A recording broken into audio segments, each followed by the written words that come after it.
சொல்கிறாங்க. எனக்கு தெரியாது. ஏன்னு கேட்டால் நாங்கள் எனக்கு தெரியாது, பேர் தெரியாது. எங்கள் அம்மா தான் சில்ட்ரன்ஸ் பார்க்குன்னு சொல்கிறாங்க. இப்போ தான் எனக்கு பேரே தெரியும்.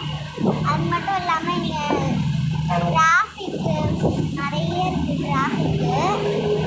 ஃபுல்லாக டிராஃபிக்கு. நாங்கள் இப்போ போயிட்டுருக்கோம் வண்டியில். நிறைய செடி ட்ரீ நிறைய இருக்குது. இங்கே பாருங்க.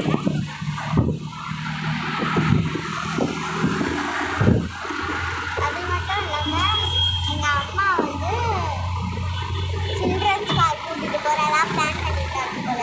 எனக்கு வந்து அந்த பேர் வந்து இல்லை. இப்போ நாங்கள் சில்ட்ரன்ஸ் பார்க்கில் போய் இறங்க போகிறோம்னு நினைக்கிறேன். என்னம்மா சில்ட்ரன்ஸ் பார்க்கில் எங்கள் அம்மா தலையாட்டுறாங்க. பார்க்கலாம். அங்கே போய் நம்ம பார்ப்போம். டாடா.